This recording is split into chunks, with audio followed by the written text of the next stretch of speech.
is episode number... We made it to number 30. And Ronnie didn't make it to 30. And we're very happy that we got this far. Some of you didn't think we'd make it this far, but we did. And we're going to bring you Ronnie Van Zant tonight. Part 1 of 20. Yeah. And every episode's Ronnie Van Zant. Yes, I can also say, what episode is not Ronnie Van Zant, right? I mean, it's all about Ronnie Van Zant for me. So what you want to talk about Ronnie Van... First of all, before we talk about Ronnie Van Zant, Dickie Betts died last week. Yes, tragic.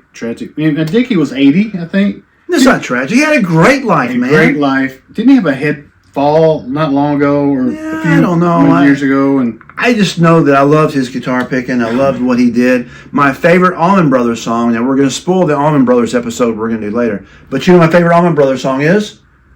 No. 7 Turns. 7 Turns. By a million miles. I just think it's a beautiful song. But anyway, the tributes coming in for Dickie Betts are awesome. His guitar playing is phenomenal. And we know when Dickie Betts playing, we know who it is. That's right. I mean, and Rick Derringer knew who he was too. Little trivia thing for the Dickie Betts Allman Brothers episode for later. But tonight is special because, as Joe said, Ronnie didn't make 30. Said he wasn't going to make 30. He knew it for such a long time. I mean, told many people he would never see 30. So often, they were tired of hearing it. Yeah, I mean, Artemis, Ed King, JoJo, his dad, Lacey. I mean, and he said he was die with his boots on, which meant on the road. It's just eerie, isn't it? I mean, how do you do that? I don't know. I read where JoJo said that in the last few months he started calling himself the Mississippi Kid. Now we know he recorded the Jacksonville Kid not long before that for his solo record, I think, but was calling himself the Mississippi Kid when he had no connection to Mississippi. Absolutely zero. Except he died there. Is that not just eerie? How could someone know so clearly what their fate is going to be? But Ronnie Van Zant was great. I mean, he knew more than we did for sure. And for somehow he knew that. How do you want to start the Ronnie episode? How do we start? We can't even go deep. Let's just start basic, and then we'll let y'all's comments kind of guide us for Ronnie Part 2 and Ronnie Part 3 because there's so much depth to the man. It's like Part 300 probably. So much depth to Ronnie Van Zant. How do you want to start? How do you start with Ronnie? I mean, he's just a record guy. You know, he's growing up. He's doing things we did. He's playing baseball. Wants to become a Major League Baseball player. Played American Legion ball. Yeah, he does things that we did as kids. No different. Yeah. I mean, so we've talked about how he formed a band and everything. Let's talk about him personal, right? Grew up. Was he the eldest child, or didn't Lacey have another one? Or was he the eldest? I think he's the oldest. Of the 3 brothers. I thought they had sisters. I think they did have sisters, didn't they? Now we're messing it all up. Really We act like we don't know. But I know the 3 brothers. But he got married. First of all, he got married at a young age. During that time, he was working in Morris Auto Parts. And he's like you, is an encyclopedia of automobile parts. This guy's got a memory. Like, he didn't write anything down as far as song lyrics went. He knew every part that was to know at the parts department. Photographic memory is what they said. I mean, unbelievable. The guy was unbelievable. And got married in 1967 to Nadine, right? First wife. Married Nadine, and they had 1 daughter. Isn't it weird, by the way? You tell me it's not weird that all these guys had daughters. Isn't it weird?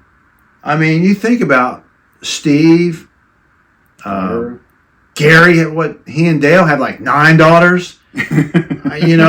Alan. You just think about it. It's kind of odd. I mean, there's no male heirs to the band, pretty much.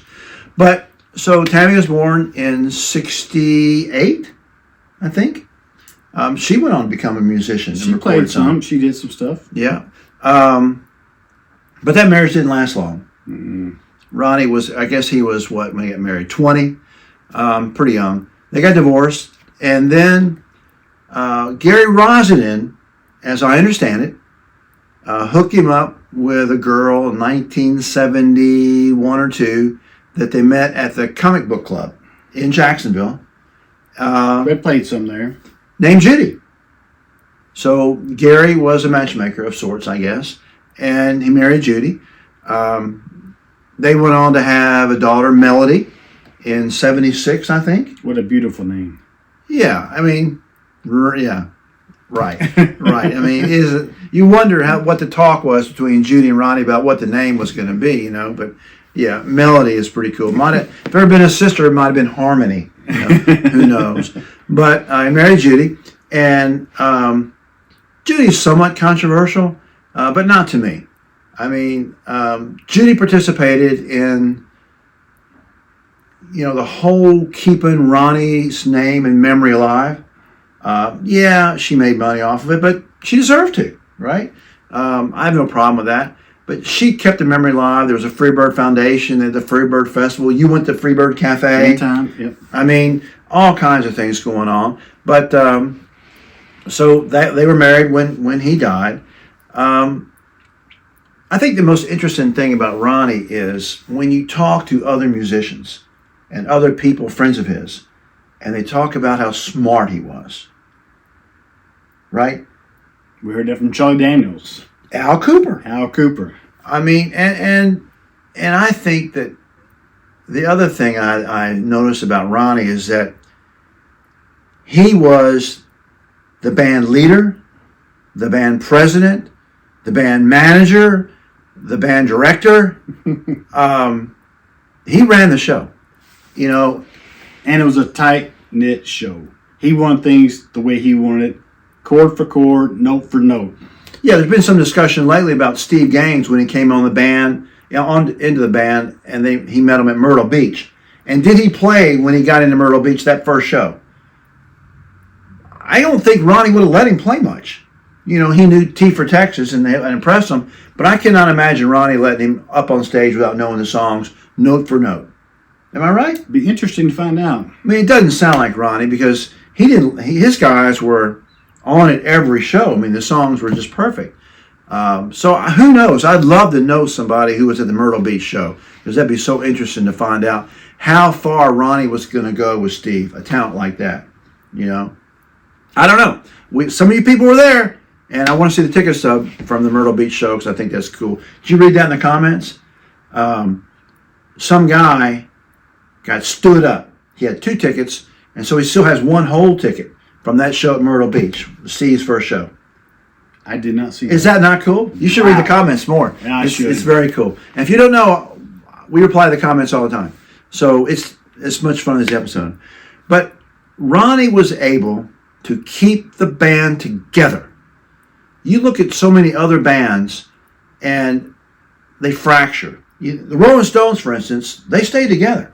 They're still together, I think. They're in their 80s, right? I mean, but there's a presence, whether it be Keith or Mick, not sure who it really is. Mick's probably the leader, but they're together, right? A lot of bands don't make it that far.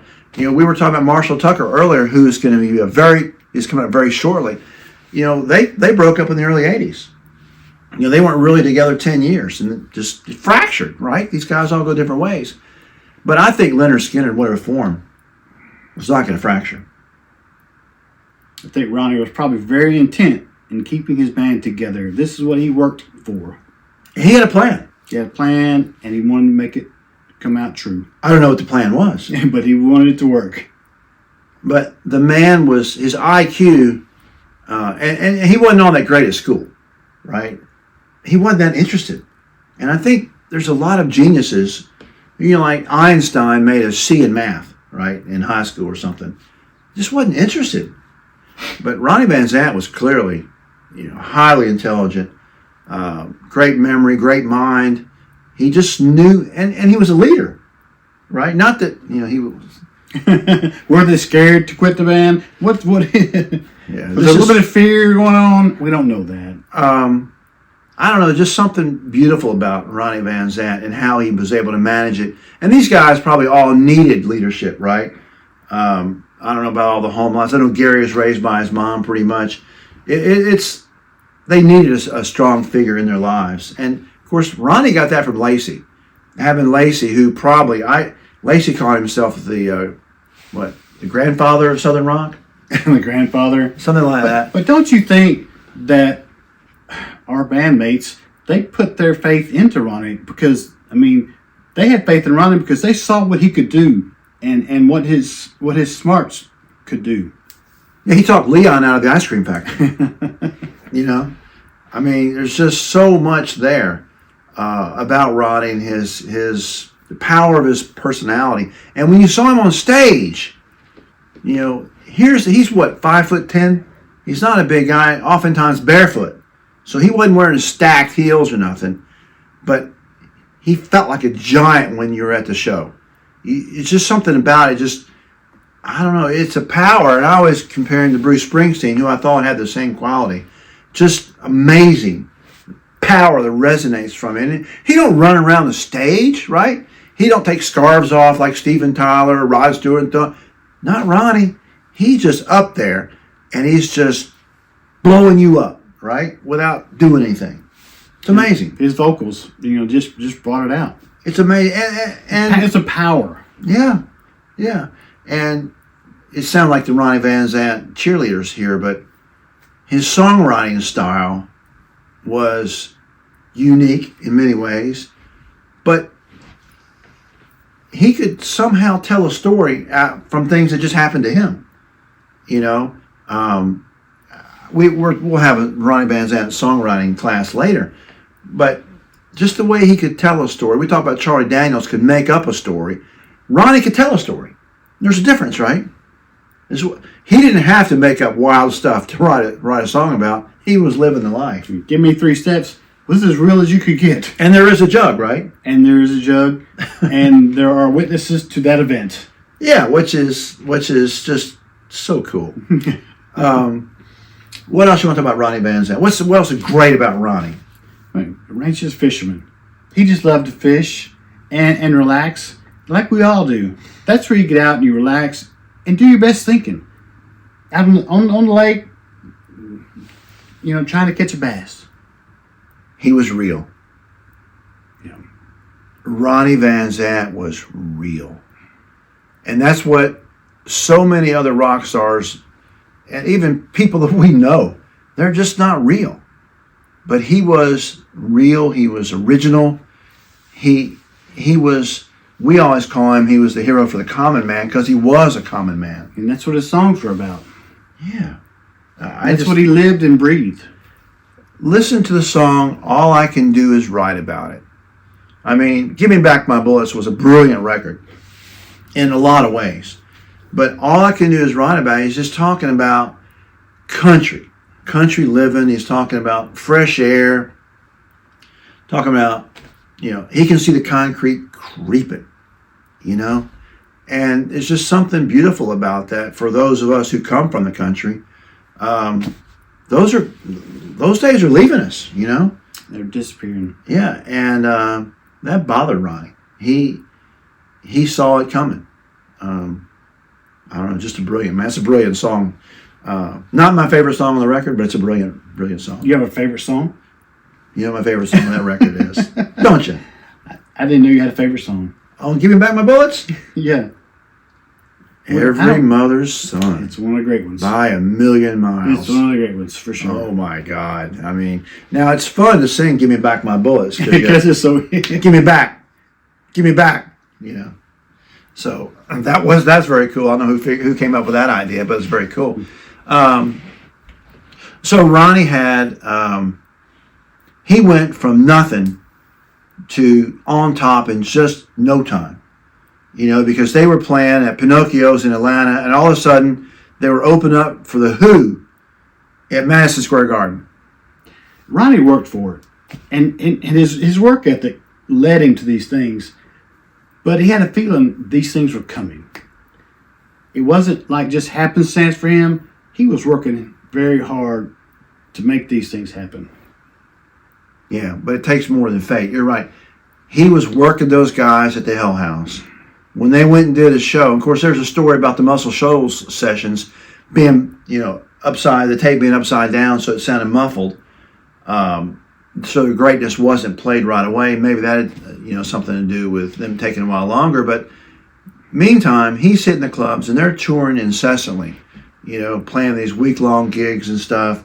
And people are hearing them, and they had already become somewhat of a legend in Jacksonville and other places just from this constantly gigging, right? Right. And people knew what they were going to hear. When you come to hear Lynyrd Skynyrd, you knew what you were going to hear. Yeah. Al Cooper, night 1. Oh, these guys are pretty good. Night 2. I'm starting to really like these guys. Night 3, he asked to go on stage, right? 2 weeks later, he's asking them to sign a contract. I mean, that's how quickly it went. You see them, you love them. And that's what I'm saying about when the live record came out in 76. That live record was mind-blowing because we'd all seen a lot of shows, and very rarely did the show live up to the record, right? They were just like, because records are so many overdubs and so much fancy stuff, and not a Skynyrd record. These guys went out here and they could make it happen. But it was more powerful. Ronnie on record was nothing like Ronnie live. It's not even in the ballpark. He could be doing karaoke would knock me out. You just could. There's some greater power. It's like, like I've always said, God made the world in 6 days. The world, the heaven, the earth, the animals, everything in 6 days. And on the seventh day, God rested.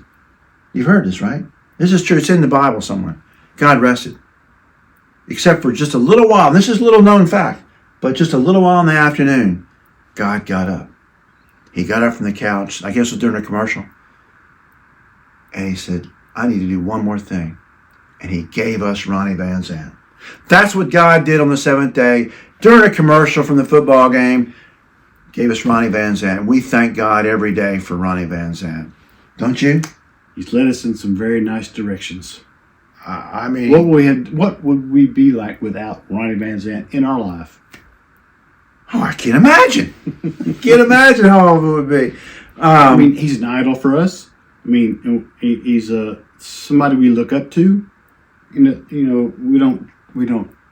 Idol's a bad word, but we love Ronnie Van Zant, and we love the words that he's written and put out there for us to hear.